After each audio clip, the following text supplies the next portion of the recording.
नमस्कार दोस्तों, सीरियल आपकी नज़रों ने समझा के कल के एपिसोड में हमने देखा कि शादी निपट चुकी है।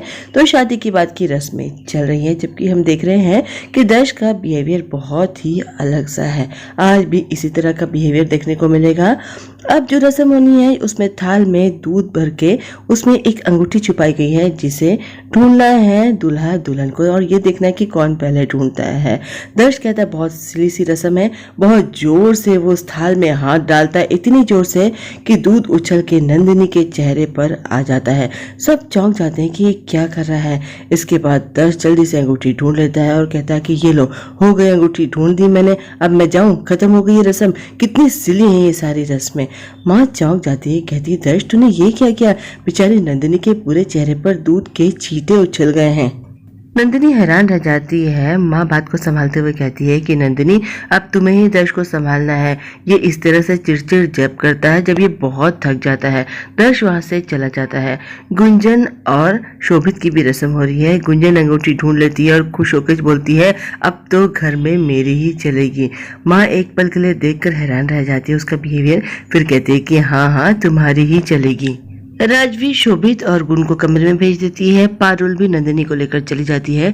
राजवी सोच में पड़ जाती है कि आखिर दर्श को ऐसा क्या हो गया है, क्यों वो इस तरह से बिहेव कर रहा है। सोचती जरूर थक गया होगा, एक बार आराम कर लेगा तो ठीक हो जाएगा। गुंजन अपने कमरे में आती है। सुहाग की सेज पर बैठी है, लेकिन शोभित उस पर जरा सा भी ध्यान नहीं दे रहा है। वो अभी भी चार्मी के ख्यालों में ही खोया हुआ है। गुंजन अपने आप उठती है, जाकर अपने गहने उतारने लगती है और मनी मन सोचती है कि फिल्मों में तो देखा था कि दूल्हा दुल्हन के गहने हटाता है, लेकिन यहाँ तो कोई मुझे देख ही नहीं रहा है। बा ने कहा था अगर प्यार मिले ना तो उसे छीन लेना चाहिए। जाकर वो शोभित के पास बैठ जाती है और कहती है कि शोभित कितना शर्माते हो, लेकिन तुम लकी हो कि तुम्हें ऐसे दुल्हन मिले जो शर्माती नहीं है। वो जैसे ही शोभित का हाथ पकड़ने की कोशिश करती है, शोभित एकदम से उठ के खड़ा हो जाता है और कहता है कि जाकर तुम फ्रेशन अप हो जाओ। उसके बाद उसके पास किसी का फोन आता है। शोभित घबरा जाता है और वहां से चला जाता है।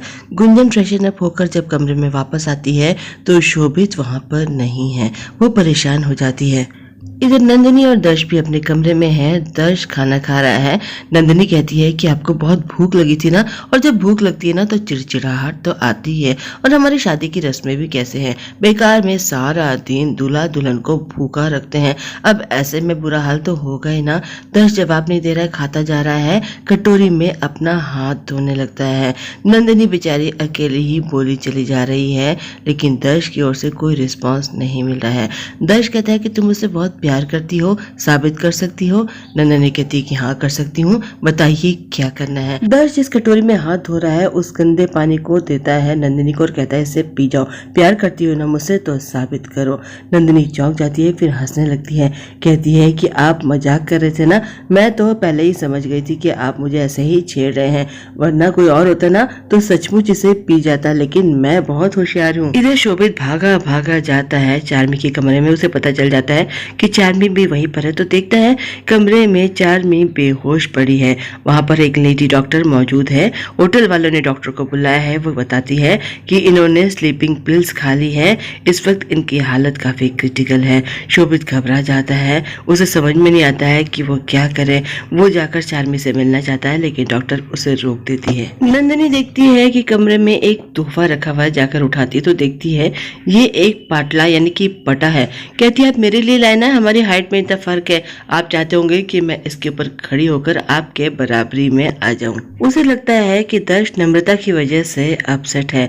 वो बताती है कि किस तरह से आज मोपेड से लड़ झगड़ करवाई, कैसे उसने फाइटिंग की बिल्कुल फिल्मी हीरो की तरह, और फिर कहती है कि एक पल को लगा कि मैं आपको खो दूंगी।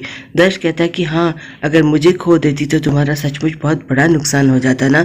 वो वहां से चला जाता है। कमरे से बाहर जाकर चिल्लाता है, कहता है नंदिनी तुमने मेरे साथ ऐसा क्यों किया।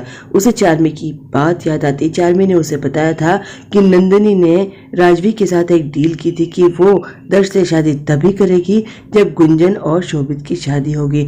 दर्श को इस बात पर यकीन नहीं आता है, तो चार्मी बताती कि मैंने खुद उनकी बातें सुनी, वो किसी से बात कर रही थी और इसीलिए मुझे यकीन हुआ है उसने ये डील की है, आपके साथ बहुत बड़ा धोखा दिया है और मेरी तो जिंदगी ही बर्बाद कर दी, क्योंकि मैं और शोभित एक दूसरे से प्यार करते थे और आपकी शादी तय होने के बाद शोभित परिवार के साथ इस बारे में बात करने वाला था, लेकिन उसने आपके लिए इतना बड़ा सैक्रिफाइस किया। दर्श को फिर भी यकीन नहीं होता है। चार्मी कहती है कि उसने खुद सुना है कि नंदिनी ने बांसुरी की वजह से ये सब कुछ किया है। वो चाहती है कि बांसुरी और उसके हस्बैंड की शादीशुदा जिंदगी शुरू हो चुके और जब तक गुण वहां पर रहेगी ये ऐसा नहीं हो सकता है। इसीलिए गुण की शादी एक बड़े घर में उसने करवा दी। दर्श कहता है लेकिन मैंने तो शोभित से कितनी बार पूछा था, लेकिन उसने मुझे कुछ नहीं बताया। दर्श बहुत हर्ट होता है, उसे बहुत दुख होता है। वो कहता है कि नंदिनी, तुमने इतना बड़ा धोखा करके मेरे भाई की जिंदगी बर्बाद कर दी, तुमने बहुत गलत किया। बस आज इतना ही। कल हम देखेंगे कि नंदिनी बाथरूम में लॉक हो गई है, लेकिन दर्श कहता है कि आज से हमारी हेट स्टोरी शुरू हो रही है। बस आज इतना ही, कल फिर मिलते हैं। मैं चलती हूँ, बाय।